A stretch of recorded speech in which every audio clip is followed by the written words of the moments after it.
Director Ram Gopal వర్మకు భారీ ఉరట. ఆ కేసులపై high court కీలక ఆదేశాలు. సంచలనాలకు కేర్ ఆఫ్ అడ్రస్. వివాదాస్పద దర్శకుడు రామ్ గోపాల్ వర్మకు తెలంగాణ హైకోర్టులో ఒక బిగ్ రిలీఫ్ లభించింది. గత 8 ఏళ్లుగా తన చుట్టూ తిరుగుతున్న 2 క్రిమినల్ కేసుల విషయంలో హైకోర్టు కీలక ఆదేశాలు జారీ చేసింది. నాంపల్లి కోర్టులో నడుస్తున్న ఈ కేసుల విచారణకు వర్మ వ్యక్తిగతంగా హాజరు కావాల్సిన అవసరం లేదంటూ కోర్టు మినహాయింపు ఇచ్చింది. అసలు వర్మపై నమోదైన ఆ 2 క్రిమినల్ కేసులేంటి? అమెరికన్ అడల్ట్ స్టార్ మియా మాల్కోవాతో తీసిన జీఎస్టీ సినిమాకు ఈ కేసుకు ఎలాంటి లింక్ ఉంది? బంజారాహిల్స్ పోలీస్ స్టేషన్ నుండి హైకోర్టు వరకు ఈ వివాదం ఎలా నడిచింది? ఎఫ్ఐఆర్ లో ఉన్న ఆ ఐపీసీ సెక్షన్లు కథేంటో క్లియర్ గా చూద్దాం. నాంపల్లిలోని 3 అదనపు చీఫ్ మెట్రోపాలిటియన్ మెజిస్ట్రేట్ కోర్టులో వర్మపై పెండింగ్ లో ఉన్న క్రిమినల్ కేసు నంబర్లు 9473/220 ఇంకా 9469/220 లను కొట్టివేయాలని, తదుపరి విచారణపై స్టే విధించాలని రామ్ గోపాల్ వర్మ తరఫు న్యాయవాది రాజగోపాల్ వలన్ తాయి హైకోర్టులో గట్టి వివాదాలను వినిపించాయి. ఈ పిటిషన్లను విచారించిన హైకోర్టు న్యాయమూర్తి జస్టిస్ జగన్ గారి శ్రీనివాసరావు వర్మకు తాత్కాలిక ఊరటనిచ్చారు. తదుపరి ఉత్తర్వులు వచ్చే వరకు దిగువ కోర్టుకు ఆర్జీవీ పర్సనల్ గా హాజరు కావాల్సిన పని లేదని స్పష్టం చేశారు. అయితే కేసును పూర్తిగా కొట్టేయకుండా అవతలి పక్షం వాదనలు కూడా వినాలని భావించిన హైకోర్టు అటు పోలీసులు ఇటు ఫిర్యాదుదారులకు నోటీసులు జారీ చేసింది. ఈ కేసు తదుపరి విచారణను ఆగస్టు 3, 2026కు వాయిదా వేసింది. అసలు ఈ కేసులో కథ ఈ రోజు కాదు.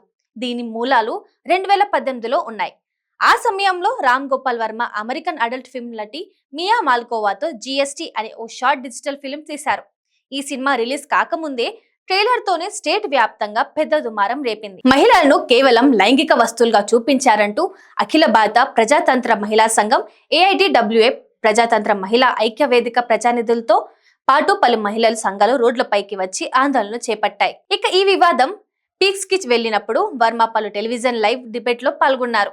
ఆ చర్చ కార్యక్రమంలో మహిళా హక్కుల కార్యకర్తలపై వర్మ పర్సనల్ గా అసభ్యకర వ్యాఖ్యలు చేశారని, వారిని బెదిరించడమే కాకుండా సోషల్ మీడియాలో అభ్యంతకర పోస్టులు పెట్టారని మహిళా సంఘాలు తీవ్ర ఆగ్రహం వ్యక్తం చేశాయి. ఇక ఈ గొడవల నేపథ్యంలోనే 2018లో బంజారాహిల్స్ పోలీస్ స్టేషన్ లో ఆర్జీవీపై ఎఫ్ఐఆర్ నమోదైంది. ఆ తర్వాత కేసు సైబర్ క్రైమ్ కు బదిలీ అవ్వగా వారు దర్యాప్తు చేసిన కోర్టులో ఛార్జ్ షీట్లు దాఖలు చేశారు.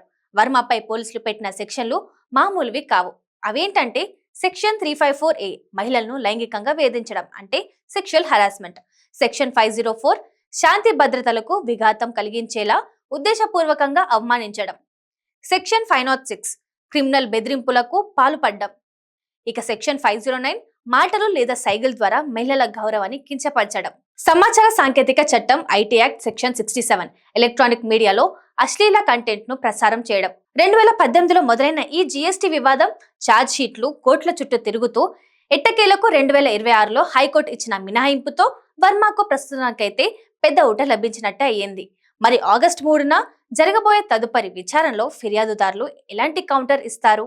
ఈ కేసులు పూర్తిగా కొట్టేస్తారా లేదా అనేది చూడాలి. ఈ మొత్తం వివాదంపై మరియు ఆర్జీవీ శైలిపై మీ అభిప్రాయం ఏంటో కమెంట్ రూపంలో తెలియజేయండి.